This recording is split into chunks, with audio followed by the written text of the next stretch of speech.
பஞ்சபூத ஸ்தலங்கள்ல நீர் ஸ்தலமாக விளங்கக்கூடியதுதான் பிரசித்தி பெற்ற திருச்சி திருவானைக்காவல் ஜம்புகேஸ்வரர் ஆலயம்.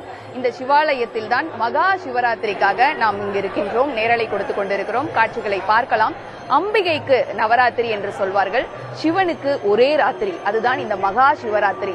இந்த மகா சிவராத்திரியிலே வழிபாடு செய்யும் பொழுது நாம் வேண்டுகின்ற வேண்டுதல் அனைத்தும் நிறைவேறும் என்பது மக்களுடைய நம்பிக்கை. அந்த வகையில இந்த மகா சிவராத்திரி வழிபாட்டிற்காக இங்க வந்திருக்கக்கூடிய மக்கள் திரளாக வந்து கொண்டிருக்கிறார்கள். மொத்தம் 4 கால பூஜை. ஒவ்வொரு கால பூஜையிலும் பங்கேற்று திரும்பும் மக்கள் இருக்கிறார்கள். 4 கால பூஜையும் இருந்து பார்த்துவிட்டு செல்லும் மக்கள் இருக்கிறார்கள். அப்படியாக இந்த கோயிலுக்கு வந்துள்ள மக்களுடைய கூட்டத்தை நாம் தொடர்ந்து பார்த்து வருகிறோம். குறிப்பாக இந்த திருச்சி திருவானைக்காவலை பொறுத்தவரைக்குமே திருஞான சம்பந்தரால் 3ஆம் திருமுறையிலே பாடப்பட்ட ஒரு பாடல் பெற்ற ஸ்தலம்தான்.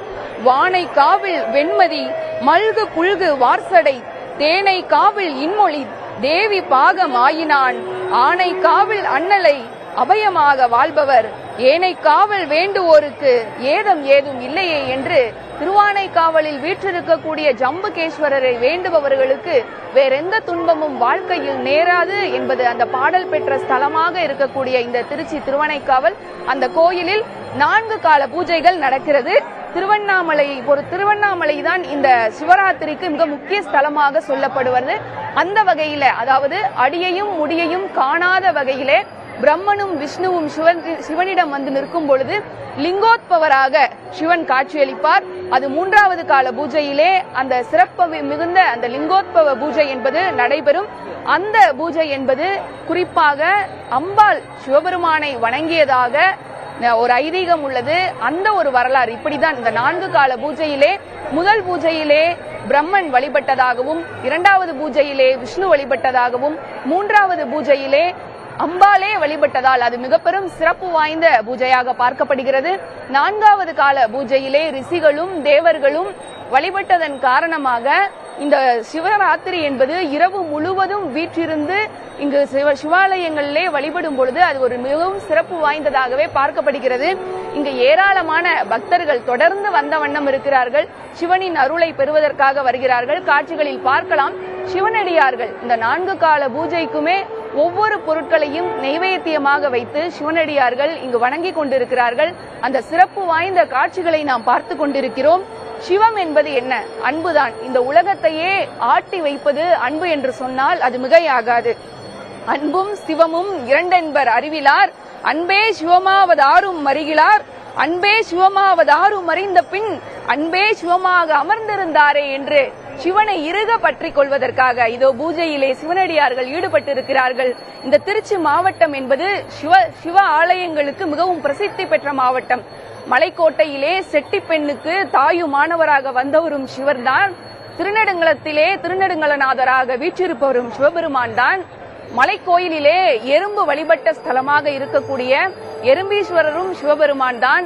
இப்படி திரும்பும் திசையெல்லாம் சிவாலயங்கள் நிறைந்திருக்கக்கூடிய திருச்சி மாவட்டத்திலே இதோ பஞ்சபூத ஸ்தலங்களிலே நீர் ஸ்தலமாக விளங்கக்கூடிய திருச்சி திருவானைக்காவலிலே பக்தர்கள் தொடர்ந்து வந்து இந்த பூஜைகளில் பங்கேற்றுக் கொண்டிருக்கிறார்கள்.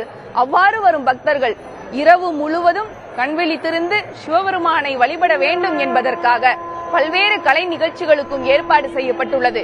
ஏராளமான பள்ளி குழந்தைகளும் தொடர்ந்து இங்கு வழிபாடு செய்ய வந்து கொண்டிருக்கிறார்கள். ஒரு சிறுமி இருக்காங்க, அவங்கள்ட்ட கேட்போம்.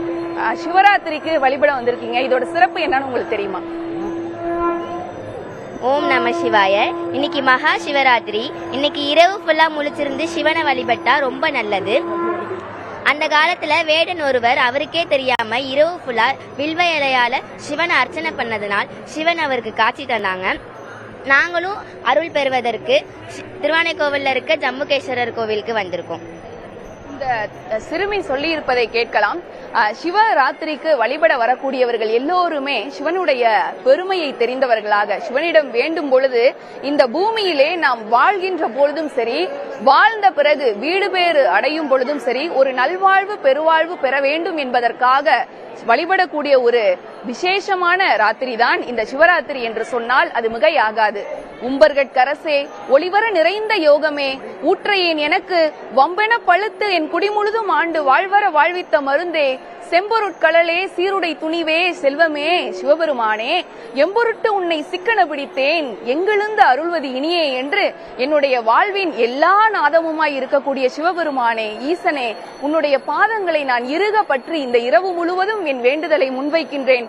என்னுடைய வேண்டுதலை நீ நிறைவேற்றி தர வேண்டும் என ஒரு சிவபெருமானிடம் ஒரு உரிமையுடன் தங்களுடைய வேண்டுதலை முன்வைப்பதற்காக பக்தர்கள் வந்த வண்ணம் இருக்கிறார்கள். இந்த கோயில் பஞ்சபூத ஸ்தலங்கள்ல நீர்ஸ்தலம். குறிப்பாக இந்த கோயில் ஜம்புகேஸ்வரர் சிவன் இங்கு ஜம்புகேஸ்வரராக வீற்றிருக்கிறார்.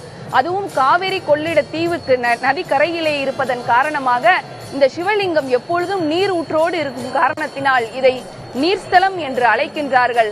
அப்படியான சிறப்பு வாய்ந்த ஜம்புகேஸ்வரர் ஆலயத்தில் தான் சிவ ராத்திரிக்கான சிறப்பு வழிபாடுகள் தொடர்ந்து நடைபெற்று வருகிறது. விக்னேஷ்.